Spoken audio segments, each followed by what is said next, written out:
ಮಕ್ಳಿರೋ ಮನೆಗೆ ಒತ್ತು ಗೊತ್ತು ಏನು ಇಲ್ಲ ಕೆಲಸ ಮಾಡೋದಕ್ಕೆ. ಇವಾಗ ರಾತ್ರಿ 11 ಗಂಟೆ ಆಗಿದೆ. ಇವಾಗ ಬಟ್ಟೆನ ಹೊಲಿತಾ ಇದೀನಿ. ಯಾವ ಬಟ್ಟೆಯಪ್ಪ ಅಂದ್ರೆ ಚಂದುದು ಸ್ಕೂಲ್ ಡ್ರೆಸ್‌ನ ಹೊಲಿತಾ ಇದೀನಿ. ಸ್ಪೋರ್ಟ್ಸ್‌ಗೆ ಹೋಗ್ಬಿಟ್ಟು ದೊಡ್ಡದಾಗಿ ಹರ್ದಾಕೊಂಡ್ ಬಂದಿದ್ದೆ. ಬೆಳಿಗ್ಗೆ ಆಲ್ಟ್ರೇಷನ್ ಮಾಡೋದಕ್ಕೆ ಆಗೋದಿಲ್ಲ ಅಂತ ಅಂದ್ಬಿಟ್ಟು ಇವಾಗ್ಲೇನೆ ಹೊಲ್ದು ಅದೇನ್ ರೆಡಿ ಮಾಡ್ಬಿಡೋಣ ಅಂತ ಅಂದ್ಬಿಟ್ಟು ಮಾಡ್ತಾ ಇದೀನಿ.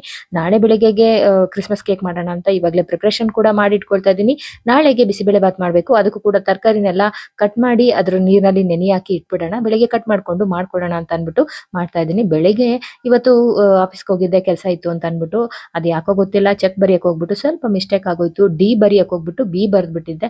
ಹಂಗಾಗಿ ಅವ್ರು ಕೇಳ್ತಾ ಇದ್ರು ಕಸ್ಟಮರ್ ಏನಮ್ಮ ಟಿಫನ್ ತಿಂದಿಲ್ವಾ ಅಂತ ಅಂದ್ಬಿಟ್ಟು ತಪ್ಪಾಗಿದೆಯಲ್ಲ ಅಂದ್ಬಿಟ್ಟು ಇಲ್ಲ ಸರ್ ಬಿಸಿಬೇಳೆಬಾತ್ ತಿಂದಿದ್ದೀನಿ ಅಂತ ಅಂದ್ಬಿಟ್ಟು ಚೆಕ್ಕನ್ನ ಅವ್ರಿಗೆ ಕೊಟ್ಬಿಟ್ಟು ಬಂದೆ.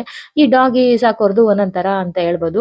ಡಾಗಿನ ಈಚೆ ಬಿಟ್ಟಿಲ್ಲ ಅಂತಂದ್ರೆ ಒಂಥರ ಹೊಟ್ಟೆ ಉರಿಯುತ್ತೆ ಪಾಪ ಅನ್ಸುತ್ತೆ. ಆದ್ರೆ ಈಚೆ ಬಿಟ್ರೆ ಒಂದೊಂದ್ಸಲಿ ಗಲೀಜ್ ಮಾಡ್ಬಿಡ್ತಾಳೆ. ಒಂದೊಂದ್ಸಲ ಎಲ್ಲಾನು ಕೂಡ ಮೇಲಿರೋದೆಲ್ಲ ಕೆಳಗಡೆ ಚೆಲ್ಬಿಡ್ತಾಳೆ. ಹಿಂಗೆಲ್ಲ ಆಗುತ್ತೆ. ಇವತ್ತು ಕೇಕ್ ಮಾಡಿದ್ದೆ ಸೂಪರ್ ಆಗಿ ಬಂದಿತ್ತು. ತಿಳಿಸಿ ಥ್ಯಾಂಕ್ ಯು.